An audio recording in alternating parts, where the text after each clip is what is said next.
Hello, and welcome to UKSCA Insights, an exciting initiative from the United Kingdom Strength and Conditioning Association, where we delve into coaching practices, applied research, and speak to some of the best and most exciting coaches and researchers from around the globe to provide you with in-depth insights into the world of strength and conditioning. Today, I'm really pleased to welcome Markella Koskeridou, a professional football player for PAOK FC and the Greek national team, who is also an S&C coach for elite youth players within those setups as well. Markella, a warm welcome to UKSCA Insights. Thank you. Thank you for having me. So, excitedly, not only are you here to talk about your journal article, you're also the first athlete that we've had on, actual athlete. So that's exciting. So obviously, you recently submitted a journal article to the Professional Strength and Conditioning Journal entitled "Full FMS versus Modified FMS Screening: A Comparison of Associations with Independent Athletic Performance Measures." So a really interesting topic, one that is very, very applied from reading it, which is great. Lots of take-home messages for our listeners and coaches and practitioners. But before we get into all that technical stuff, it'd be really great to hear a little bit more about yourself. So would you mind giving us a brief overview of your journey in sort of professional sport, in S&C and research and kind of where you're at the moment? Yeah, thanks again. So, I've always been involved in football as a player. So, performance and injury prevention have always interested me, especially after I started my studies in Germany, where I started also playing football for Hamburger SV. So, I became more involved in strength and conditioning, and I found myself asking not just what we do with our athletes, but also why we do stuff. Like, also as an athlete, I was always interested in finding out why we're doing some kind of tests or whatever.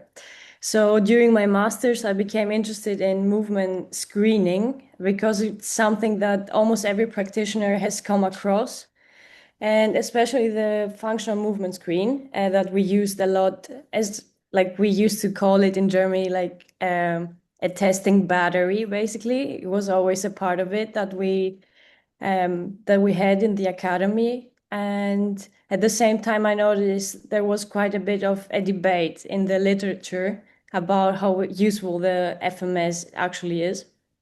So this curiosity really led to this project with my professor, and I wanted to see whether looking at specific movement qualities rather than relying on the overall score of the FMS could tell us more about the athletic performance in general.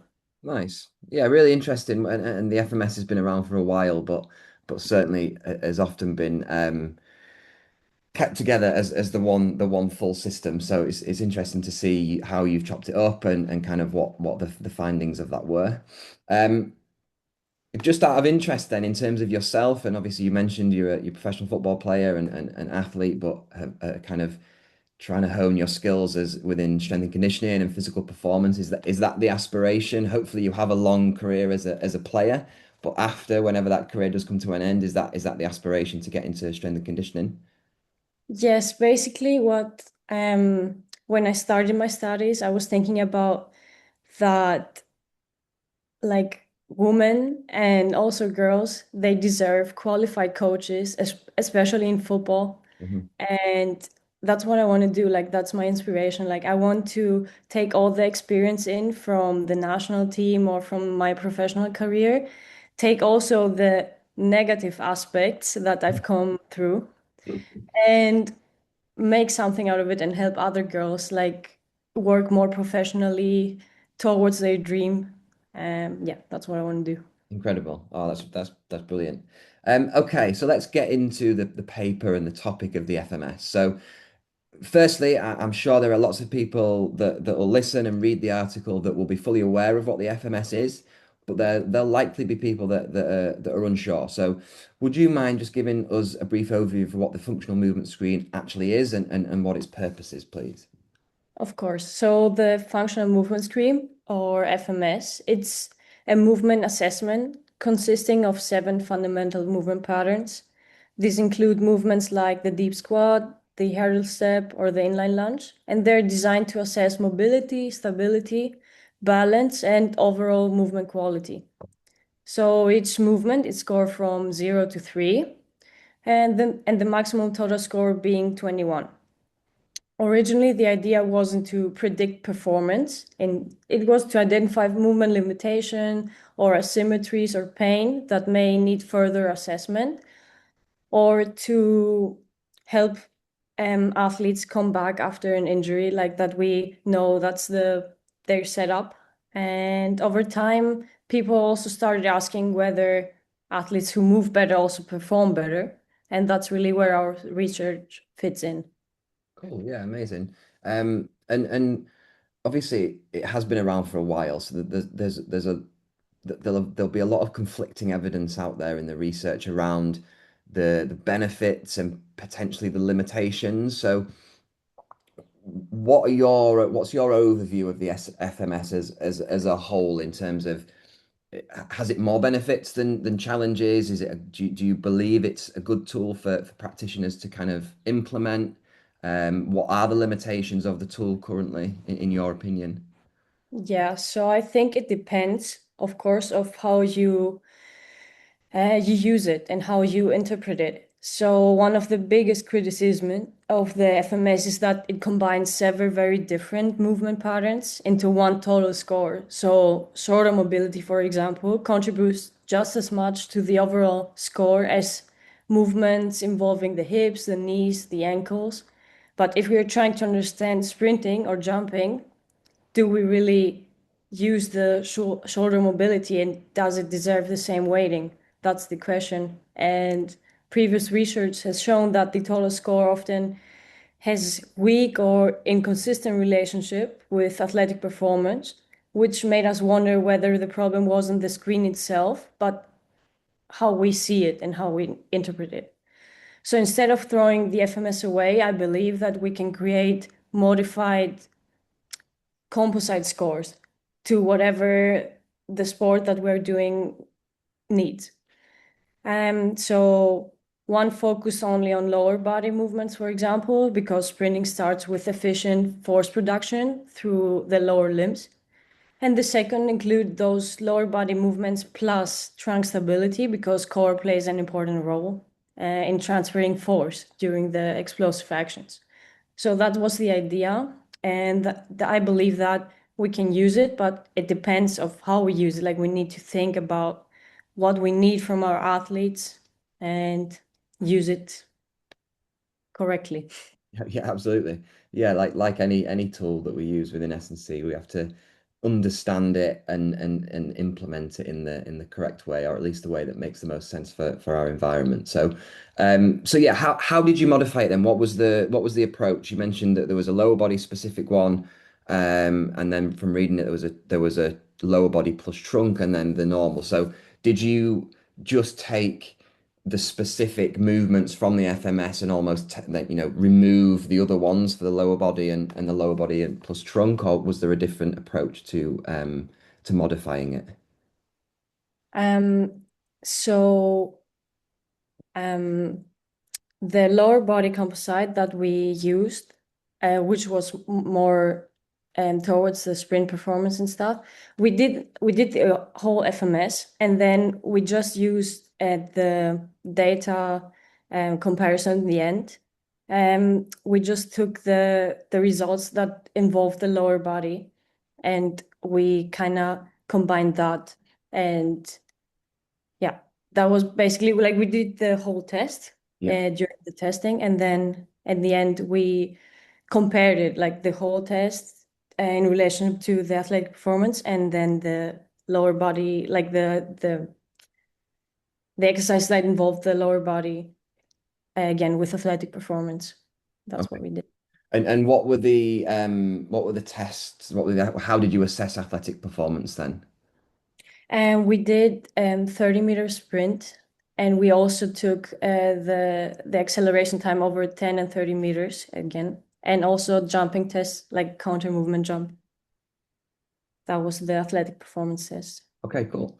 And so what were the findings? What did you find? And were there any surprises from the results in terms of what you maybe hypothesized versus what actually you ended up finding from the comparisons? I wouldn't say there were many surprises. The findings were encouraging, I would say. We Mhm. found out that the traditional FMS score did show moderate relationship with jump performance and the 30-meter sprint. But more interesting was that when we looked at the modified scores, the lower body composite had stronger relationship with sprint performance and particularly the acceleration over 10 and 30 meters.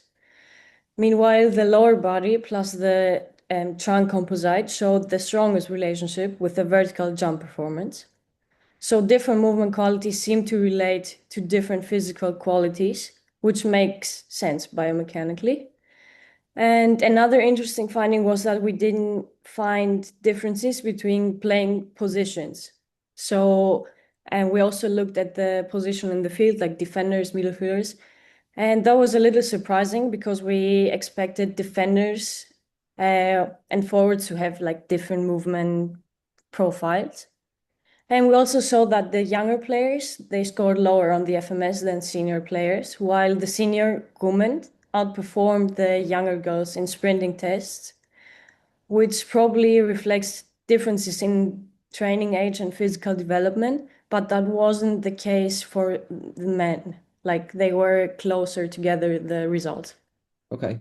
And when you talk about sort of the differences between the positions, was that specific to the FMS scores or was that across all of the data that you collected in No, turn? it was across all the data. Okay, okay. So there was minimal differences between positions across all the data, which yeah, that is a surprise because you maybe expected to have some slight Yeah. differences. And also limitation, I don't know if it would have been different if we would have more people taking part in the study, like so that we can compare many fullbacks or more midfielders. That was the problem as well, like to find athletes as usually. Yeah, yeah. Recruitment is very difficult in research, unfortunately. Um, all right, amazing. So then kind of to kind of take us home then, what are your practical messages, your practical take homes for practitioners that will have hopefully listened to this and read the article and kind of you're trying to guide them on the FMS and how to use it, when to use it, where to use it. What would your guidance be? So my biggest takeaway is that we probably shouldn't think of the FMS as a single number. And if you're interested in movement quality, the full screen still has value because it gives you a broad overview and helps identify limitation or asymmetries. But if your question is specifically about athletic performance, like sprinting or jumping, then looking at movement patterns that are directly related to those qualities may provide more meaningful information about that. So I wouldn't recommend abandoning the FMS. I'd recommend interpreting it more thoughtfully, I would say, rather than just saying our athlete scored 15 out of 21 and stopping there. I'd look at which movements contributed to that score and whether those movements are actually relevant to the physical qualities that I'm trying to improve. So for me, the FMS should be a part of a bigger assessment process, obviously, alongside strength, power, sprint testing. And yeah, of course, no single tool can tell us everything about an athlete, but I think the FMS could be a part of it. Yeah, I suppose it's the same as any kind of ratio metric, as it were, that one number is great, but then if you don't understand what makes up that number and why that number is that number, then you're probably doing a disservice to the person that you've collected it on. And out of interest, then, how often would you recommend undertaking a movement screening like the FMS?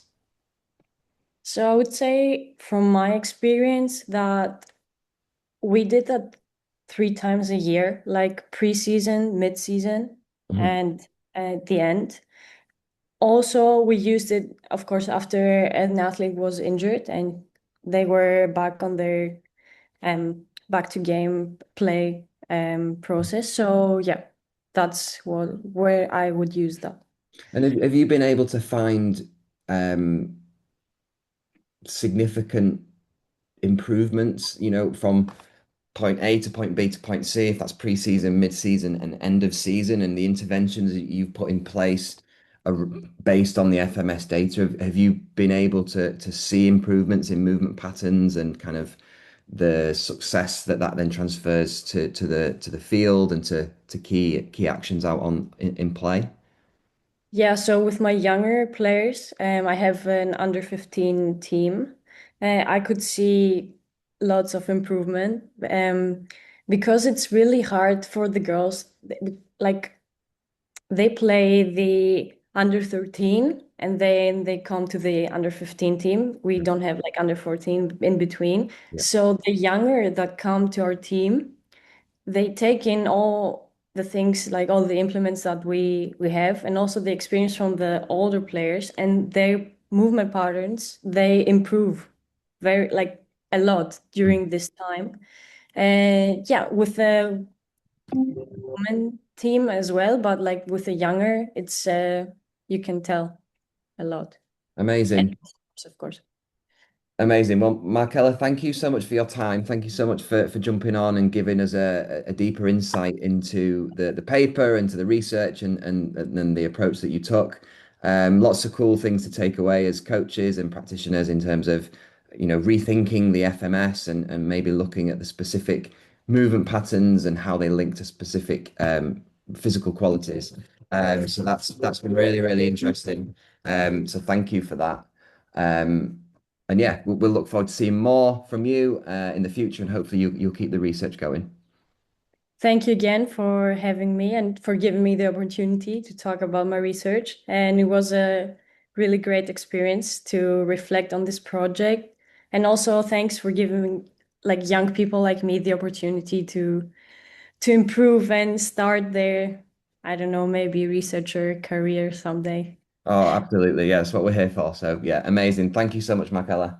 Thank you.